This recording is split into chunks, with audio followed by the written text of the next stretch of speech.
काश्मीरमधील पहलगाममधल्या दहशतवादी हल्ल्याचा एनआयए कडून वेगाने तपास सुरू आहे। या तपासाचा प्राथमिक चौकशी अहवाल एनआयएनं तयार केलाय। तपासामध्ये दहशतवादी संघटना लष्कर-ए-तोयबा, आयएसआय आणि पाक लष्कराच्या सहभागाचे पुरावे एनआयएला मिळालेत। पहलगाम हल्ल्याबाबत एनआयएने 20हून अधिक ओव्हरग्राऊंड वर्कर्सवर लक्ष केंद्रित केलंय, ज्यांची एनआयए टीमकडून सखोल चौकशी केली जाते। कोठबवळ तुरुंगात बंद असलेल्या 2 ओव्हरग्राऊंड वर्कर्सची चौकशी करण्याची तयारी तपास यंत्रणा करतात।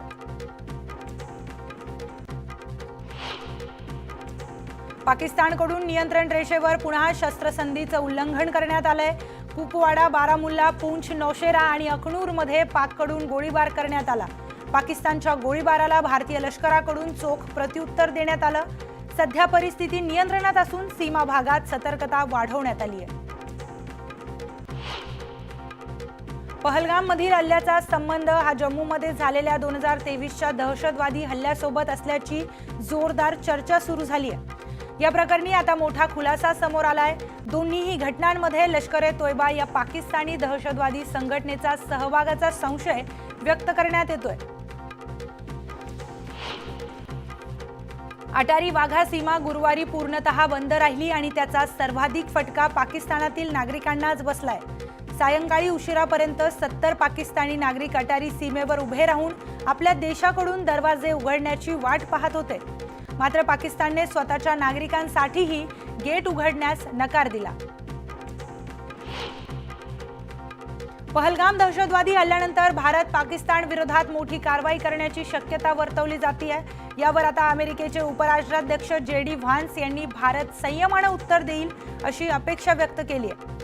व्यापक प्रादेशिक संघर्ष टाळण्यासाठी भारताने सावधगिरीने प्रतिसाद द्यावा अशी अपेक्षा वॉशिंग्टनला आहे, असंही व्हान्स यांनी म्हटलंय। भारताने पाकिस्तान विरोधात आंतरराष्ट्रीय स्तरावर यशस्वीपणे प्रतिमा उभी केली असल्याची माहिती आता समोर आली आहे। आता भारताचे पुढचे पाऊल ही जागतिक सहानुभूती कृतीमध्ये रूपांतरित करण्याचं असेल अशी चर्चा आहे।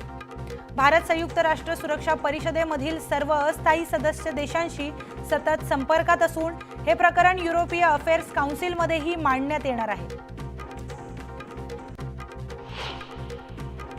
राजस्थान इंटेलिजन्स विभागाने जैसलमेरमधून पठाण खान या गुप्तहेराला अटक केली। तो पाकिस्तानच्या ISI साठी गुप्त माहिती पाठवत होता। पठाण खान हा जैसलमेरच्या मोहनगड भागातील रहिवासी आहे। भारत आणि पाकिस्तानमधील तणावाची स्थिती तसंच दहशतवाद्याविरोधातली कारवाई दरम्यान दिल्लीत हाय अलर्ट जारी करण्यात आलाय। बाजारासह गर्दीच्या ठिकाणी कडक पोलीस बंदोबस्तही ठेवण्यात आलाय।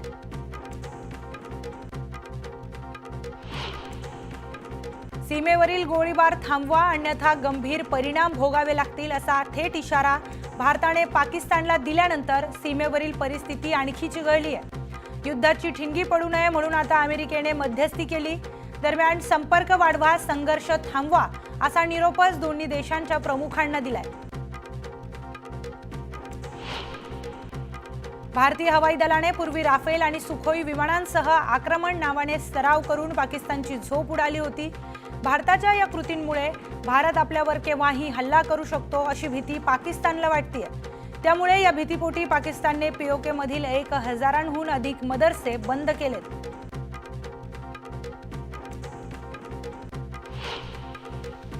विधानसभा निवडणुकीत जळगाव ग्रामीण मतदारसंघात एकमेकांविरुद्ध लढणारे गुलाबराव पाटील आणि गुलाबराव देवकर आता महायुतीत एकत्र आलेत। गुलाबराव देवकर यांनी अजित पवारांच्या राष्ट्रवादीत प्रवेश करण्याचा निर्णय घेतलाय। दोघांमधील राजकीय वैमनस्य पाहता महायुतीसाठी दोन्हीही गुलाबराव डोकेदुखी ठरणार असल्याची चिन्हे दिसतात। मंत्री जयकुमार गोरे बदनामी प्रकरणात रामराजे नाईक निंबाळकरांना चौकशीसाठी समन्स पाठवण्यात आलंय। या समन्समुळे नाईक निंबाळकरांना मोठा धक्का बसलाय। रामराजेंना समन्स पाठवल्यानं राजकीय वर्तुळात एकच खळबळ उडाली।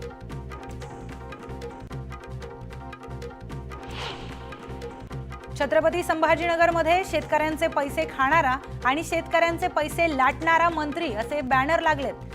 शेतकऱ्यांच्या नावे पैसे खाणारा मंत्री असे बॅनर मराठवाडा गोदावरी पाटबंधारे कार्यालयासमोर लावण्यात आलेत। सिंधुदुर्ग जिल्ह्यातून जाणाऱ्या शक्तीपीठ महामार्गाला मोठ्या प्रमाणात विरोध होतोय.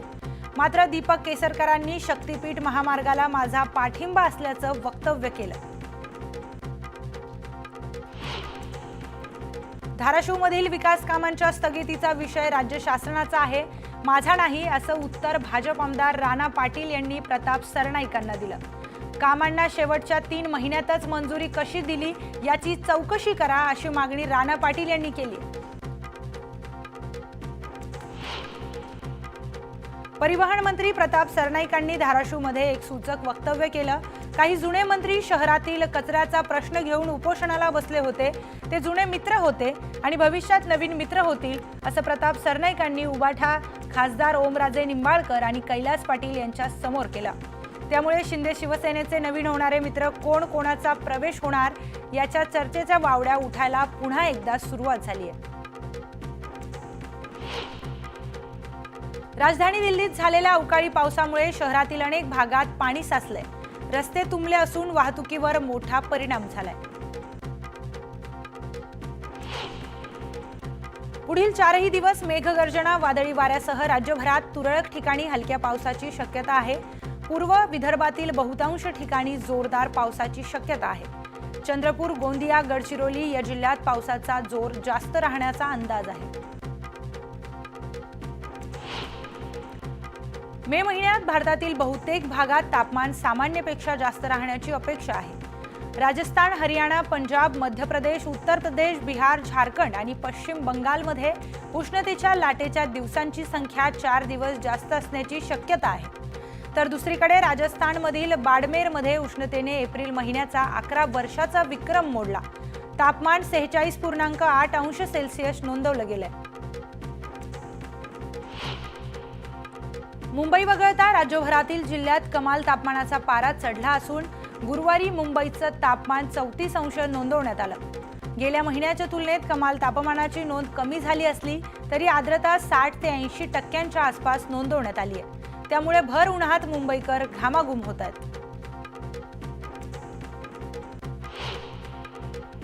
मार्च महिन्याच्या सुरुवातीपासूनच उन्हाचा कडाका प्रचंड वाढलाय. कमाल तापमानात दिवसागणिक वाढ होत असून तापमानाने 40शी पार केली. मावळमध्ये नागरिकांना मार्गदर्शक सूचना जारी करण्यात आल्या. तापमान वाढीचा त्रास मनुष्यासह पशुपक्ष्यांना, प्राण्यांनाही होतोय. एप्रिल महिन्यात उन्हाच्या तडाख्यात मुंबईत 300हून अधिक पशुपक्षी जखमी झालेत. गेल्या 5 वर्षातील उन्हाचा तडाखा बसलेल्या प्राण्यांची ही सर्वाधिक संख्या आहे. बुलढाणा जिल्ह्यात पाणी टंचाईच्या झळा बसत असून पिण्याच्या पाण्यासाठी ग्रामीण भागातील महिलांना वणवण भटकावं लागतं.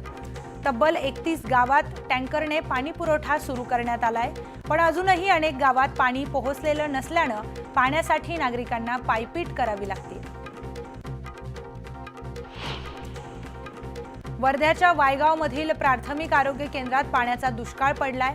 आरोग्य केंद्रात पाणीच नसल्यानं रुग्णांची हेळसांड होते.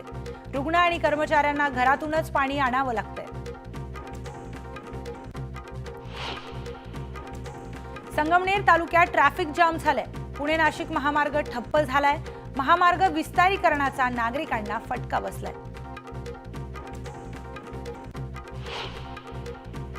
ऐन लग्नसराईमध्ये फूल उत्पादक शेतकऱ्यांच्या अडचणीत वाढ झाली आहे. जळगाव जिल्ह्यातील वाढत्या तापमानाचा फूल उत्पादक शेतकऱ्यांना फटका बसलाय.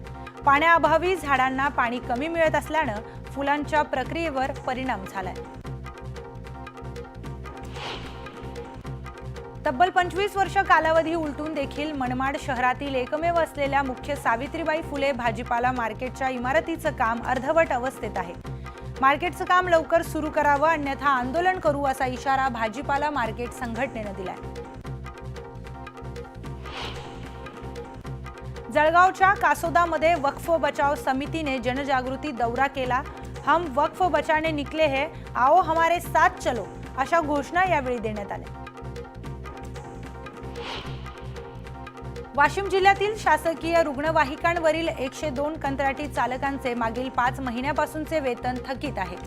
त्यामुळे या चालकांच्या कुटुंबावर उपासमारीची वेळ आली आहे. जर 4 मे पर्यंत थकीत वेतन मिळालं नाही तर 5 मे पासून रुग्णवाहिका सेवा बंद ठेवण्याचा इशारा या रुग्णवाहिका चालकांनी दिलाय।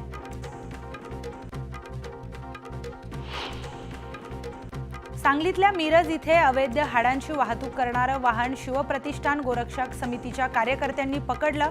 या प्रकरणी अज्ञाताविरोधात मिरज शहर पोलीस ठाण्यात गुन्हा दाखल करण्यात आलाय। दापोलीत यंदा सर्वाधिक वन्य प्राणी बचाव करण्यात वन विभागाला यश आलंय। वर्षभरात तब्बल 1085 माकडांना पकडण्यात आलंय। 205 वन्य प्राण्यांकडून पकडून त्यांच्या नैसर्गिक अधिवासात त्यांना सोडण्यात आलं। तर वन्य प्राण्यांकडून झालेल्या पीक नुकसानीपोटी 239 शेतकऱ्यांना तब्बल 32 लाख रुपयांची नुकसान भरपाई देण्यात आली। पहलगाम हल्ल्यामुळे मालवण राजकोट इथल्या छत्रपती शिवाजी महाराजांच्या पुतळ्याच्या लोकार्पणाचा मुहूर्त हुकला आहे। 1 मे अर्थात महाराष्ट्र दिनी पुतळ्याचं लोकार्पण केलं जाणार होतं, मात्र आता 11 मे रोजी लोकार्पण केलं जाणार असल्याची माहिती समोर आली आहे। राज्यातील पाणी टंचाईच्या मुद्द्यावरून एकनाथ खडसेंनी सरकारला उपाययोजना करण्याचं आवाहन केलंय। पाणी टंचाईच्या स्थितीत शासन उदासीन असून पाणी टंचाईच्या प्रश्नावर कुठल्याही बैठका घेतल्या जात नसल्याची टीका खडसेंनी केली। दक्षिण सोलापूरमधील बोरामणी इथे विहिरीचा कठडा कोसळून बुडालेल्या 2 मुलांचे मृतदेह सापडले। दुपारी 12:30च्या सुमारास 7 ते 8 मुलं विहिरीत पोहण्यासाठी गेली होती, तेव्हा विहिरीचा कठडा कोसळल्यानं 2 मुलं ढिगाऱ्याखाली अडकली।